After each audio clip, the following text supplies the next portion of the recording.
Hi அனைவருக்கும் இனிய வணக்கம். நம்ம எத்தனை தடவை நான் ஹோம் டூர் போட்டிருந்தாலும், உங்கள் வீட்டை ஹோம் டூர் போடுங்க, ஹோம் டூர் போடுங்கன்னு உறவுகள் எல்லாரும் கேட்டுக்கிட்டே இருக்கிறீங்க. சரி, ஓகே. உறவுகள் கேட்டு அதை நம்ம செய்யாமல் இருந்தாக்க எப்படி? அதனால தான் சரி, இன்றைக்கும் நம்ம ஹோம் டூர் ஆடலைனாலும் சும்மா ஹோமை சுற்றியாச்சும் காமிப்போம் அப்படின்றதுக்காக தான் இந்த வீடியோ. ஓகேவா? இல்லைனாலும் நீங்கள் வீடியோவே எடுக்க மாட்டீங்களாடான்லாம் கேட்கக்கூடாது. இது வந்து பார்த்தீங்கன்னா, நிறைய பேர் கேட்ட கேள்வி லைவ்ல உட்காந்துருக்கும் போதும் பார்த்தீங்கன்னா, இந்த டைல் வந்து அதாவது உங்களுக்கு வந்து பேப்பர் மாதிரி இந்த ஃப்ளோர் பேப்பர் ஒட்டுவாங்கள்ல அந்த மாதிரியா? இல்லை உண்மையிலே இது டைலான்லாம் நிறைய பேர் கேட்டிருந்தீங்க. இது பார்த்தீங்கன்னா உண்மையிலே டைல் தான். டைல் இந்த டிசைன் நம்ம தான் செலக்ட் பண்ணோம். இங்கே உள்ளவங்க பெரும்பாலும் கேரளாவில் வந்து இந்த மாதிரி சுவரில் வந்து டைல் ஒட்ட மாட்டாங்க. பாத்ரூமில் ஒட்டுறதோட சரி, கிச்சன்லேயும் இந்த மாதிரிலாம் ஒட்ட மாட்டாங்க. ஆனால் நம்ம சாந்தா என்ன பண்ணாங்க, நமக்கு இது வேணுமே வேணும், நீங்கள் ஃப்ரண்ட்லையும் கிச்சன்லேயும் ஒட்டியே ஆகணும்னு சொன்னதால் அவங்க ஃப்ரண்ட்டில் ஒட்டி தந்தாங்க இங்கே உள்ள எப்படி இன்ஜினியர். ஓகேவா? இது வந்து டைல் தான். இந்த டிசைன் செலக்ட் பண்ணது நம்ம தான். என்ன காரணம்னா, நம்ம இப்படி உட்காடுறோம். ஏன்னா நம்ம ஊர் மாதிரி எப்படியும் கீழே இதெல்லாம் உட்காரோம் பார்த்தீங்களா? உட்காரும்போது தலையில் இருக்க எண்ணெயெல்லாம் செவரில் பட்டுட்டு சீக்கிரமே மறுபடியும் வெள்ளை அடிக்க வேண்டிய பெயிண்ட் அடிக்க வேண்டிய வேலை வரும்னு அவங்க பண்ணின ஒரு ஐடியா தான். ஓகேவா? அப்புறம் இது டைல்ஸ் தான் உங்கள் எல்லாத்துக்குமே நல்லா தெரியும். இந்த டோர் அப்புறம் நிறையா பேர் கேட்டிருந்தீங்க. இந்த டோர் என்னென்னு பார்த்தீங்கன்னா, இது வந்து ஸ்டீல் டோருங்க, மர டோர் கிடையாது. இது வந்து இந்த நிலையோடு சேர்த்து கிடச்சிரும். இந்த ஸ்டீலில் நிலை இருக்குது பார்த்தீங்களா? இந்த ஸ்டீல் நிலையோடு சேர்த்து தான் இது கிடைக்கும். இந்த டோர் வந்து நாங்கள் வாங்கும்போது 40,000 சம்திங். இதை வாங்கும்போது இதை அப்படியே ஃபிட் பண்ணிட்டாங்க. ஓகேவா? அடுத்து, வலது காலை எடுத்து வைத்து வா சின்ன முத்து வந்துடுவோம். இந்த ஃபோட்டோஸ் எல்லாமே பார்த்தீங்கன்னா, நம்ம உறவுகளில் ஒருத்தவங்க வந்து, அதாவது இந்த ஃபோட்டோ அவங்க நம்ம ஃபோட்டோவில் இல்லை, இருந்தாலும் உங்கள் குடும்பம் எல்லாரும் என்னுடைய நினைவு சின்னமாக உங்கள் வீட்டில் இருக்கணும்னு நமக்கு இந்த ஃபோட்டோவை எடுத்து கொடுத்துட்டு போனது தாங்க இந்த ஃபோட்டோஸ். ஏன்னா நாங்கள் குடும்பத்தோடு இது வரைக்கும் ஃபோட்டோவே எடுத்து இந்த மாதிரி ஃப்ரேம் பண்ணி வச்சுக்கல. அதை கவனித்து அவங்க நம்ம உறவுகளில் இதை அவங்களே கூட்டிகிட்டு போய் நேட்டாக இதில் ஸ்டுடியோவில் கூட்டிகிட்டு போய் எடுத்து நம்ம ஃப்ரேம் போட்டு வீட்டில் கொண்டு வந்து மாட்டிட்டாங்க. ஓகேவா? நிதின் பாருங்க, அப்போ முடி வளர்த்துட்டு எப்படி இருக்கிறாங்க. என் பையன் பல்லில் கிளிப் போட்டதுலேருந்து அவன் பல்ல காமிச்சு சிரிச்சே ரொம்ப நாள் ஆகிப்போச்சு. பல்லில் கிளிப் இருக்கிறதுனால பல்ல காட்டி சிரிக்க மாட்டேங்கிறானுங்க. ஓகே, இது பார்த்தீங்கன்னா நம்ம சாந்தா 7469 சேனலுக்காக கிடைச்ச 1 மில்லியன் சப்ஸ்கிரைப்காக கிடைச்சது. முன்னாடி பார்த்தீங்கன்னாக்கும் பெருசாக கொடுத்தாங்க, இப்போ பார்த்தீங்கன்னாக்கும் கொஞ்சம் சிறுசாயிடுச்சு. யூடியூப்காரவங்களுக்கே பட்ஜெட் ப்ராப்ளம்னா பார்த்துக்கோங்க. இந்த என்ட்ரன்ஸில் வலது பக்கம் பார்த்தீங்கன்னா நம்ம பூஜா முறி. இது ரொம்ப பெருசாக இருக்கணும்னு போய் பார்த்து சாந்தா அவங்க செலக்ட் பண்ணாங்க. நான் என்ன சொல்லிட்டேன், வேண்டாம், நம்ம வீடு சின்ன வீடு, அந்த சின்ன வீடுக்கு தகுந்தாப்புல தான் இருக்கணும் அப்படின்னு இதை செலக்ட் பண்ணி எடுத்துகிட்டு வந்தது தான் இந்த பூஜை அறை. இது நம்ம டைனிங் டேபிள். அது அங்கே ஒரு ஆள் நிற்கிறாங்களே, இது ஒரு சிலிண்டரு. அதெல்லாம் நான் சொல்ல வரல. இந்த டைனிங் டேபிளுக்கும் இந்த சோஃபாக்கும் இது கூட 2 சேர் கிடச்சிச்சு. அதுக்கும் ஒரு வரலாறு இருக்கிறது. அந்த வரலாறு நாங்கள் உங்கள்கிட்ட முன்னாடியே சொல்லிட்டோம், இருந்தாலும் இப்போ சொல்கிறோம். இந்த டைனிங் டேபிள், இந்த சோஃபா, அங்கே இதே மாதிரி 2 சேர் இருக்குது. அந்த சேர் அதுக்கு உண்டான வரலாறு என்னன்னு நீ சொல்லி சாந்தா. அதாவது நான் வியாபாரத்துக்கு போன இடத்துல வந்து அவங்க வீட்டை இப்போ 2 புது வீடு ஒன்று கட்டிட்டாங்க. அப்போ அவங்க வீட்டில் யூஸ் பண்ண ஒரு பொருளை செகண்ட் விலைக்கு விற்கிறதாக பேசிக்கிட்டு இருந்தாங்க. வந்து பார்த்தவங்கலாம் விலை கம்மியாக சொன்னாங்களா இப்படின்லாம் தெரியாது. அப்போ என்ன சேச்சி ஆளுங்க வந்துட்டு போகிறாங்க அப்படிங்க, நான் புது வீட்டுக்கு போகிறேன்டி. அப்போ புது வீட்டுக்கு இது வேண்டான்னு சொல்கிறான் பையங்க. இதெல்லாம் எங்கள் வீட்டு மரத்தில் நாங்களாக செஞ்சது, கடையில் வாங்கினது கிடையாது. அதனால ரொம்ப வருஷமாக இந்த இதில் இருந்து தான் நாங்கள் வந்தோம். இதை கொடுக்க மனசில் யாருக்காவது ஒரு வீட்டாளர்களுக்கு யூஸ் ஆகுறதுக்கு காசு கொடுத்தோம்னா நல்லதாச்சேன்னு சொல்லிக்கிட்டு இருக்கும்போது, நம்ம எப்படி வீடு கட்டிக்கிட்டு இருக்கோம், நமக்கு தேவைதானேன்னு சொல்லிட்டு என்னென்ன பொருளை நீங்கள் விற்கிறீங்க, அந்த பொருளை நான் பார்க்கலாமான்னு கேட்டேன். சரின்னு போய் பார்த்தப்ப இதெல்லாம் இப்போ இங்கே வந்து 3 வருஷம் ஆச்சு. 3 வருஷம் வந்துட்டு இப்படி இருக்குதுன்னா 3 வருஷத்துக்கு முன்னாடி அவங்கள்ட்ட எப்படி இருந்தது? நல்லா தான் இருந்துச்சு. ஏன்னா அவங்க ஆபீஸ்காரவங்க சேச்சியும் சாரு மட்டும்தான். பையன் வந்து பேங்க்ல வேலை பார்க்கறதுனால ரொம்ப நீட்டா, சின்ன பிள்ளைங்களாம் இல்லை விளையாடுறதுக்கு, அவ்வளோ நீட்டா இருந்துச்சு. அப்போ நான் பார்த்தேன், சரி செகண்ட் ஹேண்ட் பொருள்னா என்ன, நம்ம வீட்டுக்கு யூஸ் ஆகுற ஒரு பொருள் தானே, புதுசு வாங்கக்கூடிய வசதி நமக்கு இல்லைனாலும் இது அந்தந்த வசதிக்கு தக்கன அது யூஸ் ஆனால் போதுமேங்கிற ஒரு தாட்டுக்கு மொத்தத்தில், அதாவது இது இது அப்படியே வாங்க, அப்படியே வரவாமா? நீ முன்னாலே போமா நான் பின்னாலே. சேருங்க இதே மாதிரி இன்னொரு சேர் தம்பிங்க ரூம்ல இருக்க ஒரு சேர். இந்த இருக்கு பாருங்க கட்டில். இந்த கட்டில் பாத்துக்கங்க. இந்த கட்டில் இருக்கு பாத்தீங்களா? இந்த கட்டிலும் அதோட சேர்ந்ததுதான். ஒரு ஃப்ரிட்ஜ் நம்ம யூஸ் பண்றோம் பாத்தீங்களா? ஆமா, நம்ம யூஸ் பண்ணிக்கிட்டு இருக்கிற ஃப்ரிட்ஜ். இது எல்லாமே சேர்த்து அவங்க 40 சில்லறை சொன்னாங்க. நான் 40 சில்லறைக்கு வாங்கல, 35,000 ரூபாய்க்கு வாங்கணும். ஓகேங்களா? அவங்க 40 சில்லறை சொன்னாங்க, நான் ஒத்த விலை தான் சொன்னேன். முத்து கேள்வி கேட்பாடு கூட கேட்கல. நான் அந்த மாதிரி ஒரு செகண்ட் ஹேண்ட் பொருள் வாங்க போறேன் முத்து, நான் தனியா வியாபாரம் பார்த்துக்கிட்டு இருந்தேன், வாங்க போறேன், அதுக்கு நான் அப்படி விலை சொல்லியிருக்கேன்லாம் கேட்கல. நம்ம தங்கம் தானே சொன்னா ஏத்துக்குவாரே அப்படிங்கிற ஒரு அசால்ட்டும் ஒரு தைரியம் எனக்கு இருந்துச்சு. அதனால ஒரு 35 ரூபா குத்து மதிப்புல ஒரு விலையை சொல்லிட்டு நான் வந்துட்டேன். முத்துக்கிட்டு அதுக்கப்புறம் தான் வந்து சொன்னேன், இந்த மாதிரி இத்தனை பொருள் இருக்குடி முத்தே, நான் 35 ரூபா சொன்னேன், புதுசு வாங்கினா எப்படி 60-70 ரூபாய்க்கு மேல வந்துடும், கட்டிலுக்கே 15 ரூபா வந்துடும், அது நம்ம கையில காசு இருக்காது, இதுன்னா நம்ம வீட்டுக்கு ஆயிக்கிறோம்ல, நம்மகிட்ட ஒரு கட்டில் தானே இருக்கு கோட்டைஸ்ல அப்படின்னு நான் சொன்னேன். தம்பிக்கு ஒரு கட்டில் ஆயிரும், நமக்கு ஒரு கட்டில் ஆயிரும், தம்பிங்க நம்ம வாங்கின புது கட்டில படுத்துக்கிட்டோம். அதுல பிளைவுட் போயிருந்துச்சு, அப்ப பிளைவுட் மட்டும் நம்ம மாத்திக்குவோம், பிளைவுட் மாத்தி நம்ம தம்பிகளுக்கு புது கட்டில கொடுத்துருவோம், நம்ம பழைய கட்டில படுத்துக்குவோம், எதுனாலும் நம்மளை பாதிக்கட்டும், நம்ம பிள்ளைங்க நல்லா இருக்கட்டும், அவங்களுக்கு புதுசு கொடுத்துக்குவோம் அப்படின்னு நான் சொன்னேன். முத்துக்கு ஒரு இஷ்ட குறைவாவே இருந்துச்சு, ஏன்டி இப்படி வாங்கணுங்கிற, நல்லா வாழ்ந்த குடும்பம் தானே தங்கம், விடுறி நல்லா அப்படின்னு சொல்லி வாங்கிட்டு வந்தோம். வாங்கிட்டு வந்த நாள்ல இருந்து இது வரைக்கும் ஒன்றும் ஆகணுங்க. நாங்க ஃபர்ஸ்ட் வீட்டுக்குள்ள நாங்க பால் காய்ச்சறதுக்கு முன்னாடி வந்த சாதனங்கள் பாத்தீங்கன்னா உப்பு இந்த இதெல்லாம் கொண்டாந்து எங்க முத்து வச்சுட்டு, அதுக்கப்புறம் வந்த சாதனம்னா இதுதான் வந்துச்சு. ஆனா வந்து பார்த்தவங்க எல்லாருமே நல்லா இருக்கு, உங்களுக்கு இந்த விலைக்கு கிடைச்சது அதிர்ஷ்டம் அப்படின்னு சொல்லிதான் சொன்னாங்க. அதுவும் இல்லாம இந்த வீட்டுக்கு கொடுத்தவங்க, எனக்கு இதை கொடுத்தவங்களும் நம்ம வீட்டுக்கு வந்திருந்தாங்க. மேக்சிமம் இந்த வீடியோலாம் பார்ப்பாங்கன்னு நான் நினைக்கிறேன். வந்து பார்த்தாங்க. அப்போ உண்மையை சொல்லிதான் நிறைய பேர் நம்பல, நான் செகண்ட் ஹேண்ட்ல வாங்கி விக்கிறேன்னு நினைச்சாங்க. ஆமா, நம்ம வீட்டுல கிடக்கிறத பார்த்துட்டு அவங்களுக்கு ரொம்ப சந்தோஷம். அப்போ உண்மையதான் சொல்லி வாங்கியிருக்கேன். நான் கூட நீங்க இந்த வியாபாரம் பாக்குறதுனால மறிச்சு வித்துருவேன், 1000 ரூபா 2000 ரூபாய்க்கு கூட கிடைக்கிறதுனால வித்துருவேன்னு நினைச்சேன். பரவாயில்ல அப்படின்னு நான் டெய்லி இதில் உட்காரும் போது அவங்க ஞாபகம் வருது. ஏன்னா அவங்க வாழ்ந்த மாதிரியே நமக்கு ஒன்றும் பிரச்சனை இல்லைங்க, நல்லா தானே இருக்கு. அதுதான் லைனா வருது, நாங்க அப்படி சொன்னதா சொல்றோம், அது வந்துச்சு, அதுக்கு இவ்வளவு கதை இந்த இருக்கு. ஓகேங்களா? அப்பனா இதெல்லாம் புதுசுதாங்க. டிவி வந்து எங்க ஓனர், நான் அதுக்கப்புறம் நான் பேசுறேன், நீ வீடியோக்குள்ள மட்டும் நின்னா போதும். ஓகேவா? இதுல வந்து இன்னொரு சேர் இருக்குதுங்க, மொத்தம் 5 சேர் இருக்கும் இந்த டைனிங் டேபிளுக்கு. ஒரு சேரை வந்து அங்கனக்குள்ள வந்து நான் போய் பேசிக்கிட்டே நிக்கணும் பாத்தீங்களா? சாந்தா சமைச்சுக்கிட்டு இருக்கும்போது என்னாச்சு, புறையுறதா? சரி, இப்போ இது சாந்தாவுக்கு அங்கே சமைக்கும் போது நான் அங்கனக்குள்ள உட்காந்துருப்பேன் கூட பேசிக்கிட்டு, அதுக்காக ஒரு சேரை கொண்டு போய் அங்கே போட்டாச்சு. இந்த இது என்னன்னு பாத்தீங்கன்னா, இது பாத்தீங்கன்னா மேல வந்து இது சாந்தாவினுடைய தாயார் மீனாம்மா. ஓகேவா? இது என்னுடைய தந்தையார் பிச்சை, அவர் பேரு. ஓகேவா? இதை பாத்தீங்கன்னா இதுதான் ஃபர்ஸ்ட் நமக்கு ஆடுகாலி குடும்பத்துல வந்த இந்த 1 மில்லியனுக்காக வந்த இது. அப்ப பெருசா கொடுத்தாங்க, இப்ப 2வது ட்ரிப் வந்து சின்னதா இருந்துச்சு. இது ஆடுகாலி குடும்பத்துக்கு வந்த சில்வர் பட்டன், இது சாந்தா 74-69 சேனலுக்கு வந்த சில்வர் பட்டன். இன்னொரு சில்வர் பட்டன் விரைவில் வர்றதுக்கு வாய்ப்பு இருக்கு. உங்க கையில தான் இருக்கு. அது வந்து இப்பதான் 60,000 64,000 சப்ஸ்கிரைபர் வந்திருக்காங்க.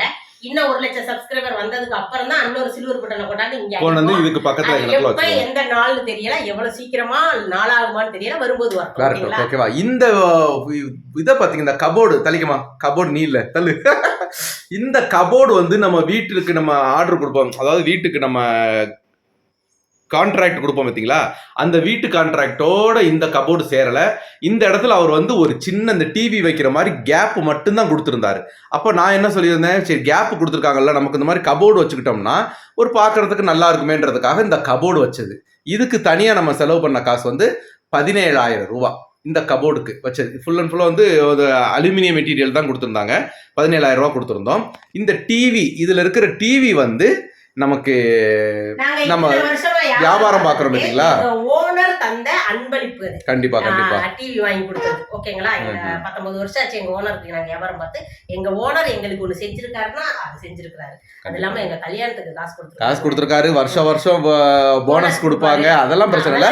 நமக்கு வீடு பால் காய்ச்சும் போது அன்பளிப்பு கொடுத்தது அந்த டிவி.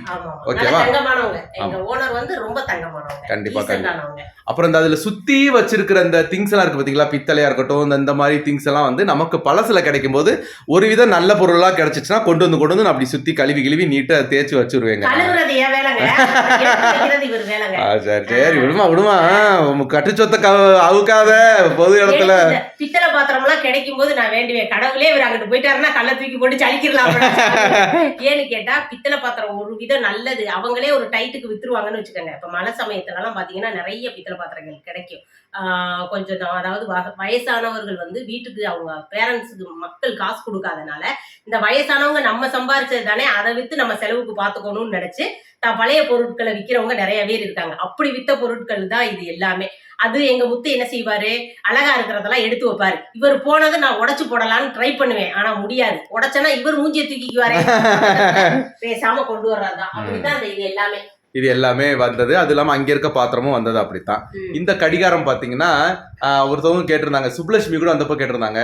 இது வந்து கேரள பாரம்பரிய கதகளி டைமண்ட்ஸ் அந்த ஷேப்ல இருக்கிற ஒரு கதகளி ஒரு இது. இது கேரளாவில் எல்லா வீட்லயும் இருக்குமான்னு கேட்டாங்க. அப்படி இல்லை, இது ஒரு நமக்கு வந்து வீட்டு பால் காய்ச்சுக்கு வந்தப்ப நம்ம சசியேட்டன் இருக்காரு பாத்தீங்களா, சசியேட்டன் கொடுத்த அன்பளிப்பு. சசியேட்டன் நம்ம வீடியோல வந்திருப்பாரு, உங்களுக்கே நல்லா தெரியும். அந்த சசியேட்டன் கொடுத்த அன்பளிப்பு தான் அது. ஓகேவா, இது நான் என் தங்கத்துக்கு கொடுத்த அன்பளிப்பு. இந்த போட்டா இது நம்ம சிங்க்கு. அப்புறம் நமக்கு அதிகமான பெரிய வீடுலாம் ரூம் எல்லாம் கிடையாதுங்க. நம்ம சொன்ன மாதிரி 2 ரூம் தான். அந்த 2 ரூம்ல 1 பசங்களோட ரூமு. அந்த சின்ன டயத்துல ஒரு 3 வருஷத்துக்கு முன்னாடி பசங்க 8th ஸ்டாண்டர்ட் 9th ஸ்டாண்டர்ட் படிச்சுக்கிட்டு இருந்தாங்க. நம்ம அதை ஒண்ணுமே இல்லை, சரிப்பா 2 பேருக்கு சேர்த்து ஒரு ரூம். இப்போ ஒரு பசங்களை அடிச்சுக்கிறது கிடையாது, 2 பேர் ஒரு ரூம்ல இருந்துக்கிறாங்க. இருந்தாலும் இன்னும் கொஞ்சம் பெரிய ஆளானோ அவங்க 2 பேத்துக்குமே பிரைவசி தேவைப்படும். அப்படின்ற பட்சத்துல மேல ஒரு ரூம் எடுக்கலாம்னு ஒரு ஐடியால இருக்கிறோம். ஆகல இல்ல சொல்றேன் நான். அது வந்ததுக்கு அப்புறம் ஓகே. இந்த சிங்க் கிட்ட இருக்கிற இந்த டைல்லாம் அவங்க ஒட்டி தந்துருவாங்க. சிங்க் கிட்ட எல்லாம் டைல் ஒட்டி தந்துருவாங்க. ஆனா நமக்கு பாக்கி வெளியில கிச்சன்ல வந்து இவங்க இந்த மேடம் சொல்லி தான் அவங்க ஒட்டினாங்க. அது வந்து அவங்க ரூல்ஸ்ல இல்லன்னு சொல்ல கிடையாது, நாங்க அப்படி ஒட்ட மாட்டோம், இது வரைக்கும் ஒட்டினது இல்லன்னு சொன்னாங்க. அசிங்கமா இருக்கும்னு சொன்னாங்க. நான் அசிங்கமா இருந்தாலும் பரவாயில்ல, எனக்கு என்ன தெரிக்கும் போது ஒரு துணியை போட்டு படக்குன்னு தொடச்சா அந்த எண்ணெய் பசை போகணும்னா எனக்கு டைல் இருந்தா தான் போகும். ஒரு சூப்பு துணி எடுத்து வச்சு நம்ம வாரத்துல ஒரு டைம் தொடச்சிட்டோம்னா அந்த சமைக்கிற எண்ணெயெல்லாம் அதுல தெரிக்காதுங்கிறது என்னோட தாட்டுக்கு இருந்துச்சு. அதனால அதையும் முன்னாடியும் நான் ஒட்ட சொல்லிட்டேன். முன்னாடி வந்து நம்ம எப்பவுமே உட்காந்து தலையை இப்படி சாச்சு உட்காருவோம் பாத்தீங்களா, அதனால தலையில இருக்க எண்ணெய் பசையெல்லாம் சவரில் ஒட்ட சான்ஸ் இருக்கு. அதுக்காக அதை தொடச்சுக்கலாமேன்ட்டு அவங்க ஒட்ட சொன்னேன். என்னோட கட்டாயத்துக்காக ஒட்டப்பட்டது. இது நம்மளுடைய ரூம், நானும் சாந்தாவும் இருக்கிற ரூம். இருங்க, இது பாத்தீங்கன்னா இன்னொரு ரூம் வந்து தம்பிங்க ரூம். ஓகேவா, ஓகே, இது தம்பிங்க ரூம். இது நம்மளுடைய ரூம். இந்த கட்டு இதே அளவு தான் தம்பிங்களோட ரூமும். இந்த சேர் தான் சொல்லியிருந்தோம். இது நம்மளுடைய செல்ஃபு. நிறைய பேர் நிறைய வட்டம் சொல்லிட்டீங்க இதுக்கு ஒரு கபோர்டு போடுங்க, ஒரு கதவு போடுங்கன்னு. இருந்தாலும் நான் என்ன நினச்சேன்னா, அந்த கபோர்டு கதவெல்லாம் நம்ம போட்டுட்டோம் அப்படின்னா நிறைய கரப்பாம்பூச்சி இதெல்லாம் போய் உள்ள இருந்துக்கும். நம்மளால அதை பூட்டி வச்சிருந்தா எப்படியும் கரப்பாம்பூச்சி உள்ள அடைஞ்சிட்டு, இப்போ காத்தோட்டமா இருந்தா கொஞ்சம் நல்லா இருக்குமே அப்படின்றதுக்காக தான். சரி பாப்போம், ட்ரை பண்ணுவோம். போட்டா நல்லதுதான், பொடி பறக்காதுங்கிறதுக்கு தான் உங்களோட கருத்து. கபோர்டு போடுங்க, பொடி பறக்காதுன்னு. எனக்கு அது கை விட்டு எடுக்க வைக்கல ஒரு ஈஸியா இருக்கு. இது என்ன பண்ணுவோம்னா, வாரத்துல ஒரு டைம் எல்லாத்தையும் அள்ளி கீழே போட்டுட்டு மடிச்சு தொடச்சிட்டு கூட்டி தள்ளிட்டு ஒரு தொடச்சு விட்டுட்டு மறுபடியும் அந்த ஊர் குசுமெல்லாம் நாங்க 2 பேரும் உட்காந்து பேசிக்கிட்டு மடிச்சு வச்சிருவோம். மறுபடியும் அந்த விரிக்க வேண்டியதெல்லாம் கீழே விரிச்சு அதுக்கப்புறம் துணியை மடிச்சு வைப்போம். இது வாரத்துக்கு ஒரு டைம் ரிப்பீட் ஆகிக்கிட்டே இருக்கும். இங்கேயும் சரி அங்கேயும் சரி. அது 2 மடிக்கும் போது நானும் தங்கமும் செஞ்சுதான். ஆனா எங்க முத்து இல்லாம நான் கிடையாது. எங்க முத்து அழகா நான் மடிச்சு குண்டக்க மட்டக்க மடிச்சு கொடுப்பேன். எங்க முத்து புண்ணியவதி நீ உட்கார்ந்துருந்தா போக்கே நான் செய்யறேன்னு சொல்லி மடிச்சு வச்சிருவாங்க. அழகா நான் எப்படிதான் மடிச்சு கொடுத்தாலும் அதை ரிப்பீட் மடிக்கிறது எங்க முத்து தான். ஓகேங்களா, இந்த மடிக்கிற விஷயங்கள் வந்து எங்க முத்து தான். எப்பவுமே துணியை காய போட்டுட்டு அங்கிருந்து எடுக்கும் போதே அழகா மடிச்சு பெஞ்சில வச்சுட்டு அந்த துணியெல்லாம் காய போட்டு இதை கொண்டாந்து எந்தெந்த பொருளை எங்கெந்த இடத்துல வைக்கணுமோ அந்தந்த இடத்துல வச்சிருவாரு. ஒரு பொருளை நான் மாத்தி வச்சாலும் ஒரு முறை இருக்குது, நான் படக்குன்னு எடுத்து அதை மாத்தி வச்சிருவேன். அவர் இல்லைனாலும் அதே வேலையை நான் கண்டினியூ பண்ணிடுவேங்க. ஓகேங்களா, அடுத்து நம்ம கிச்சனுக்கு போயிருமா? ஓகே, போங்க கிச்சனுக்கு போங்க. அப்புறம் வீட்டை கிளீனா வச்சுக்கிறதும் அந்த அடுப்படியை கிளீனா வச்சுக்கிறதும் இந்த கூமுட்டை செய்யற கூமுட்டை இல்ல, அந்த இந்த மேடம் செய்யற வேலை. அதெல்லாம் நம்ம வந்து ஒண்ணு சொல்றோம். இந்த ஃப்ரிட்ஜை தான் நம்ம சொல்லியிருந்தோம். இந்த ஃப்ரிட்ஜுங்க, ஓகேங்களா. இந்த ஃப்ரிட்ஜ் தான் நம்ம இந்த ஃப்ரிட்ஜ் இங்கிட்ட வந்து 3 வருஷம் அங்கே ஒரு ஃப்ரிட்ஜ் நான் ஃபர்ஸ்ட் எடுத்தோம். ஃப்ரிட்ஜ் வந்து அங்கேயே ஃபர்ஸ்ட் நாங்க என்ன செஞ்சிட்டோம்னா, இது வீட்டு வேலை நடந்துகிட்டு தான் இருந்துச்சு. அப்ப நாங்க கிரகப்பிரவேசம் ஆகும்போது நான் எடுத்துக்கிறேன்னு சொல்லி 1 மாசம் அவங்கள்ட்ட டைம் கேட்டிருந்தோம். காசெல்லாம் கொடுத்துட்டு 1 மாசம் அவங்க வீட்லயே வச்சிருந்தோம். அவங்க போன் எடி, நாங்க இந்த வீட்டை வாடகைக்கு கொடுக்க போறோம், வந்து எடுன்னு நாங்க இருந்தாலும் 1 மாசம் எங்களுக்கு டைம் கொடுங்கன்னு சொல்லிட்டு அங்கே வச்சுட்டு ஃப்ரிட்ஜ் மட்டும் சரி வச்சிருந்தாக்க ரிப்பேரா பெருமே யூஸ் பண்ணாமன்னு சொல்லிட்டு ஃப்ரிட்ஜை மட்டும் எடுத்துட்டு வந்து கோட்டேஸ்லயே வச்சிருந்தோம். அந்த ஃப்ரிட்ஜ் அங்கே யூஸ் பண்ணிட்டு திருப்பி இங்க வந்து யூஸ் பண்ணிக்கிட்டு இருக்கோம். ஓகேவா? அது ஒண்ணு.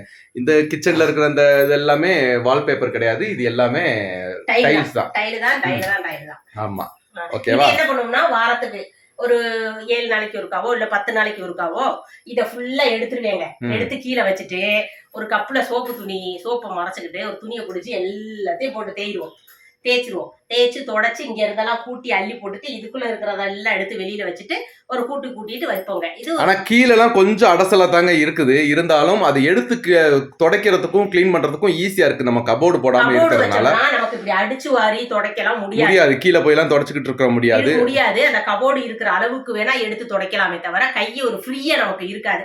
இது பார்வைக்கு கொஞ்சம் விருத்திகட்டத்தனமா இருந்தாலும் எது யூஸ்ஃபுல்லா இருக்குன்னு நான் யோசிச்சு பார்த்தேன். அதனால கபோர்டு போடல. இல்லைன்னா ஒரு 50,000 செலவு பண்ணா இதுக்கு மட்டும் நம்ம கபோர்டு போட்டுக்கலாம். அடுப்படிக்கு மட்டும் நான் சொல்றேன். ஆனா கபோர்டு போடுறதை விட இது எனக்கு பிடிச்சிருக்கு. ஏன்னு கேட்டீங்கன்னா எல்லாத்தையும் நம்ம வெளியில எடுத்துட்டு கூட்டி தள்ளிட்டு நீங்க பாத்தீங்கன்னா ஒரு தூசி ஒரு கரப்பாம்பூச்சி அவ்வளவா இருக்காது. காரணம் என்னன்னா இதுதான் காரணம். எங்களுக்கு கூட்டி தள்ளுறதுக்கு ஈஸியா இருக்குங்கிறது. ஆமா. ஓகே. ஓகேங்களா? அப்புறம் அந்த செல்ஃப் வச்சது சரி, இது நம்ம உறவுகள்ல ஒருத்தவங்க கொடுத்தது உங்களுக்கே நல்லா தெரியும். வீடியோ போட்டிருப்போம். ஸ்டவ் நமக்கு கொடுத்தது. ஓகே, இப்போ நான் அந்த பக்கம் வந்துக்கிட்டுமா? ஆமா, எங்கள்கிட்ட நீங்க நினைக்கிற மாதிரி எல்லாம் நிறைய ஜாமான்லாம் இல்லைங்க. குட்டி ஜாமானா தேவைக்கு தக்கன இருக்கு. தேவைக்கு அதிகமான ஜாமான் இல்ல. ஆனா அதிகமான ஜாமான் இஷ்டம் போல கிடைக்கும். பழசுல இருந்து கிடைக்கும். நாங்க கொண்டு உண்மை அதுதான். ஓகேங்களா? ஓகே, அந்த பக்கம் வாங்க. வந்துடவா? பாத்துட்டீங்களா? பாத்திருப்பீங்கன்னு நினைக்கிறேன்.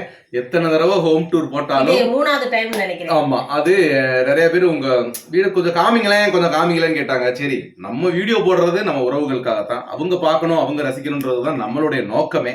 அதுக்காகத்தான் சரி ஓகே, இன்னைக்கு நம்ம அந்த தொடக்கமே நம்ம வீட்டுல இருந்து தொடங்கி நம்ம பேசி முடிச்சிருவோம் அப்படின்றதுக்காக தான் அந்த வீட்டை காமிச்சது. அதாவது அப்புறம் வீட்டோட சதுரடி எவ்வளவுன்னு கேட்டீங்க. எனக்கு சதுரடி எல்லாம் என்னன்னு தெரியும். 700ங்க. 700 சதுரடி, அதாவது 700 ஸ்கொயர் ஃபீட் தான் அந்த வீட்டோட அளவு. ஆனா இடம் வந்து 5 சென்ட் இருக்குது.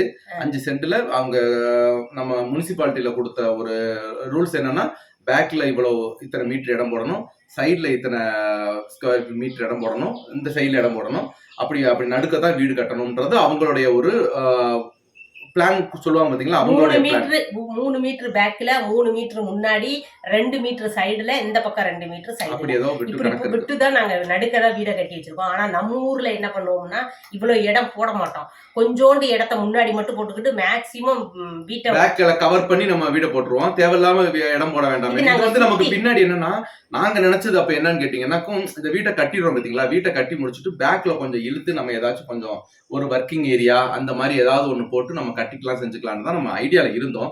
இது அப்புறம் என்னன்னா, இதுவே நமக்கு ஒரு கம்ஃபர்டபுளா இருந்தனால சரி போதும். பின்னாடி வந்து ஷீட்டு இதெல்லாம் நம்ம போட்டிருக்கோம் பாத்தீங்களா, ஷீட் முன்னாடி இதனாலும் பரவாயில்ல. முன்னாடி நாங்க என்ன பண்ணோம்னா, ஷீட்டு இந்த சைட்ல வந்து துணி காய போட்டிருப்போம். இந்த சைட்ல செவுரு ஒட்டி தான் துணி காய போட்டிருப்போம். அப்போ மழை பெஞ்சிருச்சுன்னா சாரல்ல இந்த செவரெல்லாம் நனைஞ்சிரும். அந்த தவத்துல காய போட்ட துணி எல்லாம் நனைஞ்சு அப்படியே நிற்கும்.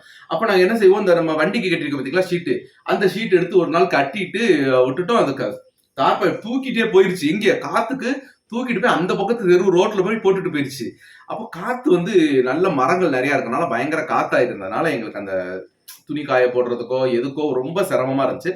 அப்புறம் கையோட செலவா இதை போட்டுருவோன்னுட்டு இந்த ஷீட்டை போட்டாச்சு. அது எல்லாமே நாங்க காசு ஏற்பாடு பண்ணிக்கிட்டு நடந்த விஷயம் கிடையாதுங்க. வீடா இருக்கட்டும், இடமா இருக்கட்டும், எல்லாமே நம்ம கையில ஒண்ணும் இல்லாதப்ப டக்குன்னு அமைகிறது. அது மாதிரி இந்த சீட்டு போடும் போதெல்லாம் ₹1 இல்ல. இப்படி மலைக்கு நான் தடுமாறுறத பார்த்துட்டு சேச்சி சீட்டு கட்டும் போதெல்லாம் பாக்குறாங்க. பார்த்துட்டு அப்ப சேச்சி சொன்னாங்க, எப்படியாவது ஒரு சீட்டை போட்டு விடு சாந்தா, இந்த பக்கத்து சீட்டை போட்டு விட்டுட்டீங்கன்னா உனக்கு துணி காய போட ஈஸியா இருக்கணும். சீட்டு போடுறது பெருசு இல்ல சேச்சி, காசு வேணுமே. அப்ப என்ன பண்ணாங்க, என்ன நினைச்சாங்கன்னு தெரியல. சேச்சி அவங்க இளைய பொண்ணு முத்து பார்த்துருப்பீங்க, அவங்கள்ட்ட போன் போட்டு கேட்கவும் முத்து சொன்னா, நான் 40,000 தர்றேன், என் கையில இருக்கு, நீ தாக்காமல்ல தா சேச்சி அப்படின்னு சொல்லிட்டு 40,000 அவன் எனக்கு கொடுத்தா. அந்த 40,000 வச்சு இந்த சீட்டு போடுறவங்ககிட்ட கொடுத்தா. சீட்டு போடுறவங்க இங்க போட்டு அங்க போட்டு 1,40,000ட்டாங்க. ஏன்னா 3 பக்கம் நம்ம கவர் பண்ணி போடும்போது 1,40,000 நம்ம சைடு மட்டும் தான் சொல்லியிருந்தோம். அப்புறம் சொன்னாங்க, இதை மட்டும் சைட்ல மட்டும் போட்டா பாக்குறதுக்கு அசிங்கமா இருக்கும், பேக்லையும் போட்டோம் ஃப்ரண்ட்லையும் போட்டாக்க வீட்டுக்கு முன்னாடியும் தண்ணி வராதுன்னு அப்புறம் ஒரு இதானோன்னு டக்குன்னு அவங்கள்ட்ட 40,000 அட்வான்ஸ் மாதிரி கொடுத்து அவங்கள்ட்ட பொருள் எல்லாம் வாங்கி வச்சுக்கன்னு சொல்லிட்டு அப்புறம் கொஞ்சம் கொஞ்சமா நம்ம 1,00,000 ரூபாய்க்கு என்ன பண்ணலாம்னு யோசிக்கும் போது எங்க விட்டு முத்து மோதிரம் எனக்கு ஒரு குட்டி செயின் இருந்துச்சு, அதையும் கொண்டு நான் அடகு வச்சுட்டு டக்குன்னு 1,40,000 ஆயிடுச்சு. சீட்டு போட்டு கொஞ்ச நேரத்துல ஒரு 2-3 நாள்ல அடுத்த மழை பெய்யும் போது இந்த இடம் மண்ணு இடிஞ்சு அந்த பக்கத்து இடத்துக்கு போக ஆரம்பிச்சு. அப்ப சீட்டு மறுபடியும் விழுகிற மாதிரி இருந்துச்சு. ஏன்னா அந்த கீழே ஊனி இருக்க அந்த காலு வந்து மண்ணு இடியும் போது கீழே இடிஞ்சிருச்சுன்னா அந்த சீட்டே உட்கார்ந்து போயிடும், ஒன்றும் பண்ண முடியாதுன்னு சொல்லவும் எங்களுக்கு பயம் வந்துருச்சு. அப்ப சரி இன்னி கடை என்னடா பண்றது? எங்க ஊர்ல எங்க எங்க சொந்தக்காரங்கன்னு வச்சுக்கோங்களேன், அவங்கள்ட்ட வட்டிக்கு தான் வாங்கணும். வட்டி கேட்ட உடனே அந்த அம்மா இல்லைன்னு சொல்லாம 3 ரூபா போட்டு விட்டாங்க. இது பாத்தீங்கன்னா 3,20,000 ரூபா வந்துச்சு. அந்த சுத்தி கீழே இருந்து 3 சைடையும் போட்டோம், இங்கிட்டு இந்த பக்கம் இந்த பக்கம். 3 சைடுமே வார்த்து எடுத்தனால 3,20,000 ரூபா வந்துச்சு 3 வருஷத்துக்கு முன்னாடி. அதை கட்டி விட்டுட்டோங்க. அதுக்கப்புறம் கீழே தரையெல்லாம் நாங்க வேலை பார்க்கல. போதும் இந்த கடனெல்லாம் முடிச்சுட்டு நம்ம அடுத்து பார்த்துக்கோன்ட்டு நாங்க எந்த வேலையும் பார்க்கல, அதோட விட்டுட்டோம். ஏன்னா இதுதான் மெயின். ஒரு சீட்டு மழை பெய்யாம நனைய, மண்ணு இடிஞ்சு போகாம இருக்கு, அந்த சுவரை எழுப்பணும். அவ்வளவுதாங்க. அவ்வளவுதான். அதுக்கப்புறம் நாங்க எந்த வேலையுமே பார்க்கல. வீட்டுக்கு பார்க்கல. பெரும்பாலும் மேக்சிமம் நீ இருக்கிறது பாத்தீங்கன்னா அந்த வாஷிங் மிஷினா இருக்கட்டும், எதுவா இருந்தாலும் செகண்ட் ஹேண்ட் தான். ஏன்னா புதுசு நான் தான் வாங்குவேன். ஏன்னா புதுசு வாங்கிடலாம், புதுசு வாங்கினாலும் அந்த வேலையை தான் செய்ய போகுது, செகண்ட் ஹேண்ட் வாங்கினாலும் அந்த வேலையை தான் செய்ய போகுது. அப்படின்ற காரணத்துக்காக செகண்ட் ஹேண்ட்னு வச்சுக்கோங்களேன். சாந்தா சொல்லணும், இப்போ வாஷிங் மிஷின் ஓடிட்டே இருக்கு, திடீர்னு நின்று வச்சு 500 ரூபாய்க்கு வாங்கினதானே நின்னாக்க தூக்கி போட்டு அடுத்தது வாங்கி போட்டுக்க. ஏன்னா நம்ம பழசு விலைக்கு தான் நம்ம வாங்கியிருப்போம். ஏன்னா அவங்க வந்து என்னன்னா அது வந்து இப்போ செமி வாங்கிட்டாங்கன்னா அவங்க வந்து இந்த ஃப்ரண்ட் டோர் டாப் டோர் புது லேட்டஸ்ட் மாடல் வாங்கும்போது இதை தூக்கி ஓரம் கட்டிடுவாங்க. அப்போ சாந்தா இதை எடுத்துக்கிறாங்க, பழசுல கொடுத்தா கூட எங்களுக்கு 1000 ரூபாய் கிடைக்கும். பார்க்க நம்ம 1000 ரூபாய் கிடைக்காது, ஓடுற மிஷினாக இருந்து சுற்றி பார்ப்போம். ஒரு 500 ரூபாய் 800 ரூபாய்க்குள்ள நாங்கள் வாங்கிட்டு வந்து ஒரு 2 வருஷம் 3 வருஷம் ஓட்டினா கூட அந்த 800 ரூபாய் போல பழசுல தூக்கி கொடுத்தா கூட அந்த 500 ரூபாய் கிடைச்சிடும் நமக்கு. இதே நம்ம புதுசா வாங்கினோம் அப்படின்னா ரிப்பேரா போச்சுன்னா அதை ரிப்பேர் பண்ணணும், திருப்பி அதை என்ன ஓட்டும் போது கேடா போயிடுச்சுன்னா நமக்கு பதக்கன்னே இருக்கும். ஐயோ 10,000 கொடுத்து வாங்கணுமே, 15,000 கொடுத்து வாங்கணுமே அப்படின்ற மாதிரி இருக்கும். அதனாலவே செகண்ட் ஹேண்ட் பொருளா வாங்கி வெளியில கிடக்கிற சேரா இருக்கட்டும், எதுவா இருந்தாலும் நம்ம செகண்ட் ஹேண்ட்ல வாங்கினதான் பழசுல கிடைக்கும். அதாவது எப்படின்னா ஒரு ஆபீஸ் வியாபாரத்துக்கு போறோம், எங்க ஆபீஸ்ல கொஞ்சம் பழசு இருக்கு வாங்கப்பாங்க, அந்த ஆபீஸ் வந்து வேற பக்கம் மாத்துறதுக்காக அவங்க அங்க புதுசு வாங்கிடுவாங்க. அங்க வந்து அதுக்காக அது பழசுன்னு சொல்ல முடியாது, அங்க இருந்து அதை எடுத்துட்டு போறதுக்காக என்ன செய்வாங்க, அங்க இருக்கிற சேர் டேபிள் எல்லாத்தையுமே அவங்க வித்துருவாங்க. அப்படி விற்கும் போது அதை கொண்டு வந்து நல்லா பார்க்க பலவரம் நல்லா இருக்கு. கொண்டு வந்த உடனே எங்க வண்டி வியாபாரத்துல இருந்து வந்து இறங்கும் போது என்னை சுத்தி எங்க வண்டியை சுத்தி நிறைய பேர் வந்துருவாங்க. ஏன்னா நிறைய பொருள் இப்போ செகண்ட் ஹேண்ட் பொருள் எல்லாம் இருக்க வாய்ப்பு இருக்கு. சார்ந்தவங்க வியாபாரத்துல நம்ம எடுத்துக்குவோம், பேசிக்குவோம், வாங்கிக்குவோம் விலைக்கு அப்படி வந்து நிப்பாங்க. அதை நானே நிறைய பேர்கிட்ட வந்து எனக்கு தேவைக்கு போகதான் நான் உங்களுக்கு விற்பேன்னு சொல்லிட்டு நான் யாரையுமே எடுக்க விட மாட்டேன். எங்க தேவைக்கானதெல்லாம் எடுத்து வச்சுக்கிட்டு மிச்சத்தை தான் உங்களுக்கு நான் கொடுப்பேன். இப்ப இங்க இருக்கிறது எல்லாமே இந்த பித்தளை பொருட்கள் எல்லாமே செகண்ட் ஹேண்ட்ல வாங்கினதான் காரணம். இதே புதுசு வாங்கினாலும் அதே யூஸ் தான், கொஞ்ச நாளைக்கு அப்புறம் அதுவும் செகண்ட் ஹேண்ட் ஆயிரும். வாங்கினவங்க எல்லாரும் கமுத்து போட்டு வச்சிருந்து நமக்கு எடுத்து கொடுக்குறாங்க, அவ்வளவுதான். அதிகமா யூஸ் பண்ணியிருக்க மாட்டாங்க. அதுக்காக நாங்க வாங்கிட்டு வந்துருவோம். இந்த இப்படி தேய்ச்சி கழுகுறது மட்டும் எனக்கு கொஞ்சம் மண்டை ஆயும். சரி இருந்துட்டு போகுது, அவர் ஆசைக்கு கொண்டாந்து வச்சாச்சு. சரிங்க, எங்க வீட்டுல நீங்க நினைக்கிற மாதிரி ஆஹா ஓஹோன்னுலாம் இல்ல, இருக்கிறது கொஞ்சமா தான் இருக்கு, அதை இருக்கிறத வச்சு நாங்க நல்லா தான் வாழ்ந்துகிட்டு இருக்கோம், நமக்கு இது போதும் அப்படிங்கிற ஒரு தாட் எங்களுக்கு இருக்கு. அதனால நீ பெரிய அதுவாக்கும், நீ கட்டின வீடுக்கு இப்படி வீட்டுக்கும் இதுக்கும் சம்மந்தம் இல்லைன்னு சொல்லாதீங்க. இதெல்லாம் பெரிய வீடு கட்டியிருக்கவங்க நிறைய இருக்கு. இதெல்லாம் பெரிய வீடு கட்டியிருக்கவங்க இருக்கட்டும் இருக்கு. இந்த வீடுக்குள்ள இல்லாமல் சிரமப்படுறவங்க எத்தனையோ பேர் இருக்காங்க குடிசை வீட்டுல. அந்த மாதிரி அதைத்தான் நம்ம நினைக்கணும். நமக்கு வந்து என்னடா வெறும் 700 ஸ்கொயர் ஃபீட்ல வீட்டை கட்டிக்கிட்டு அப்படி நினைக்க கூடாது. இது கூட இல்லாம குடிசை வீட்டுல இருக்கவங்க இருக்காங்க. அந்த குடிசை வீடு கூட இல்லாம ரோட்டோரமா தூங்குறவங்க இப்பவும் நம்ம சுல்தான் பத்தேரியில இருக்கத்தான் செய்யறாங்க. அப்படின்ற பட்சத்துல நமக்கு இது கிடைச்சது தெய்வம் நமக்கு கொடுத்த ஒரு பெரிய பெரிய ஒரு எப்படி சொல்றது, நமக்கு பெரிய பெரிய ஒரு கிஃப்ட் தான் தெய்வத்துக்கு. இந்த அளவுக்கு நம்ம வாழ்றோம்னா அது தெய்வம் தந்த பெரிய கிஃப்ட். நீங்க இந்த வியாபாரம் பார்த்துதான் இந்த வீடு எல்லாம் கட்டினீங்களா? இதெல்லாம் நம்புற மாதிரி எல்லாம் இல்லைன்னு சொல்றவங்களுக்கு நான் சொல்றேன், இதுதான் நிஜம். அதைத்தான் நீங்க நம்பி ஆகணும். நாங்க இரும்பு வியாபாரம் பார்த்துதான் நாங்க இந்த வீட்டுக்கு வந்தோம். யூடியூப்ல இப்ப 3 வருஷம் தாங்க ஆகுது. இந்த வீட்டுக்கு வந்து கிரகப்பிரவேசம் எல்லாம் முடிஞ்சதுக்கு அப்புறம் தான் 6 மாசம் கழிச்சுதான் நாங்க யூடியூப்க்கே வந்தோம். யூடியூப் தொடங்கின உடனே எல்லாம் வருமானம் வரப்போறது கிடையாது. என்ன எங்களுக்கு எல்லாம் கிட்டத்தட்ட ஒரு 4-5 மாசத்துக்கு மேலே ஆயிடுச்சு. நாங்க முத வருமானம் வரதுக்கு அப்புறம் இன்ஸ்டாகிராம்ல நீங்க போட்டீங்க, நீங்க அதனால ப்ரமோஷன் பண்ணி நாங்க இது வரைக்கும் எந்த ஒரு ப்ரமோஷனுமே நாங்க பண்ணதே அது உங்களுக்கு நல்லாவே தெரியும். ப்ரமோஷன் பண்ணி அதுல வர்ற காசு வச்சு கூட நீங்க கட்டிருக்கலாம் கூட சொல்லியிருப்பீங்க. ஆனா அதுக்கு முன்னாடி நாங்க இங்க வீட்டுக்கு யூடியூப் வரதுக்கு முன்னாடி இன்ஸ்டாகிராம்லாம் இருந்தோம். அது வந்து ஒரு பேர் தான், எங்களுக்கு ஒரு புகழ் தான் இருந்துச்சே தவிர அதுல இருந்து நாங்க எந்த ஒரு வருமானமே அதுல இருந்து நாங்க எடுக்கவே கிடையாது. நாங்க ப்ரமோஷன் இன்ஸ்டாகிராம்ல நாங்க வருமானம் எல்லாம் எடுக்கல, சும்மா அதுல போட்டுக்கிட்டு இருக்கோம். தொடங்கின இன்ஸ்டாகிராம் விடக்கூடாதுங்கிறதுக்காக நாங்க இன்ஸ்டாகிராம் பேஜ் இதுல எல்லாம் போட்டுக்கிட்டு இருக்கோம். சரி ஓகே, அந்த மாதிரி நமக்கு எந்த தொழில் பார்த்தாலும் 10 ரூபா சேர்க்கணும்னு நினைக்கிறவங்க எப்படி வேணாலும் சேர்த்துருவாங்க. இப்ப கல்லு உடைக்கிறவங்களுக்கு ஒரு நாளைக்கு 800, 1000, 2000 அப்படி கிடைக்கும். கஷ்டப்பட்டு அந்த கை காய்க்கிற வரைக்கும் கல்லு உடைக்கிறாங்க. அவங்களும் 10 ரூபா செலவு பண்ணாம சேர்த்து வச்சு நமக்கு 4 பேரை போல நல்லா இருக்கணும், நமக்குன்னு ஒரு குடிசை வேணும் வேணும்னு நினைச்சு சிக்கனப்படுத்துறவங்க கண்டிப்பா சேர்ப்பாங்க. எந்த வேலை, அதாவது பேங்க்ல லட்சக்கணக்கில் சம்பாதிக்கிறவங்க இன்னும் வாடகை வீட்டுல இருப்பாங்க. அவங்க சேர்க்கணும்னு நினைச்சோம்னா அவங்களும் இது மாதிரி வாங்கியிருப்பாங்க. அது மாதிரி எந்த வேலை பார்க்குறோம்னு முக்கியம் இல்லை, எப்படி சேர்க்குறோங்கிறது தான் முக்கியம். ஸோ பார்க்குற வேலையில கிடைக்கிற வருமானத்துல நம்ம சுருக்கி பிடிச்சோம்னா நம்ம வாழலாம், நல்லா வாழலாம். அதுதான் எங்களோட கருத்து. பெரிய வேலை பார்த்தும் வாடகை வீட்டில் இருக்காங்கன்னா அவங்கள்ட்ட கொஞ்சம் சிக்கனம் இல்லைன்னு நான் சொல்லுவேன். அவ்வளவுதான். சின்ன வேலை பார்த்து கொஞ்சம் சொந்தமா ஒரு வீட்டுல இருக்கிறாங்க, ஒரு கஷ்டம் இல்லாம ஒத்திக்கினாலும் இருக்கிறாங்கன்னா அவங்கள்ட்ட சிக்கனம் இருக்குன்னு இருக்கு. அதுதான் காரணம். எந்த வேலை பார்த்தாலும் பரவாயில்ல, கிடைக்கிறத மொத்தம் செலவு பண்ணாம கொஞ்சமாவது எடுத்து வச்சு பழகுனீங்கன்னா நாளைக்கு பின்னீடு நமக்கு ஒரு ஆளுன்ற இடத்து போய் எதிர்பார்க்க தேவை இருக்காது. அதே மாதிரி ஆளுடைய உதவி நம்ம எதிர்பார்க்க தேவை கிடையாது. ஏன்னா நமக்கு இப்ப 10 ரூபா நமக்கு தேவை அப்படின்னாக்க கொஞ்சம் சேர்த்து வச்சோம்னா ஒரு 8 ரூபா நம்ம கையில இருக்கு, 2 ரூபா மட்டும் வாங்கினா போதும் நம்ம இருப்போம். நாளைக்கு ஒரு தேவை 10 ரூபாய் வரும்போது 10 ரூபாயும் இன்னொருத்தர் போய் கை நீட்டுற மாதிரி நம்ம இருக்கக்கூடாதுன்றதான் இந்த சுருக்கம் நம்ம சொல்ல வரோம். ஓகேவா? சரி, ஓகே, புரிஞ்சுக்கணும்னு நினைக்கிறோம். நிறைய பேர் கேட்ட ஒரு கேள்விக்காக தான் இந்த வீட்டை மொத்தம் சுத்தி காமிச்சிருக்கோம். மறுபடியும் என்னடா சும்மா தேவையில்லாம பந்தா காமிக்கிறாங்கன்னா எதுவும் நினைக்காதீங்க. ஓகேவா? நிறைய பேர் கேட்டீங்க, அதாவது புதுசா வந்த சப்ஸ்கிரைபர் தான் கேட்டிருந்தாங்க. அவங்களுக்காக மறுபடியும் காமிச்சாச்சு. இனிமேல் ஏதாவது இந்த வீடு பத்தி கேட்டீங்கன்னா இந்த வீடியோ ரிப்பீட் பண்ணி பாத்துக்கங்க. ஓகேங்களா? ஏதாவது தெரியாம நாங்க பேசியிருந்தாக்க உங்க மனசுல இருந்து எடுத்துருங்க. நாங்க பேச தெரியாம பேசியிருந்தோம், சரி கழுதைங்க சின்ன பிள்ளை ஏதோ பேசிருச்சுன்னு நினைச்சு மறந்துருங்க. ஓகேவா? ஓகேங்க, பாருங்க, பத்திரமா இருங்க. பாய். சந்தரி சாக்கில சின்ன பிள்ளை நீங்களே. சின்ன பிள்ளை தான்.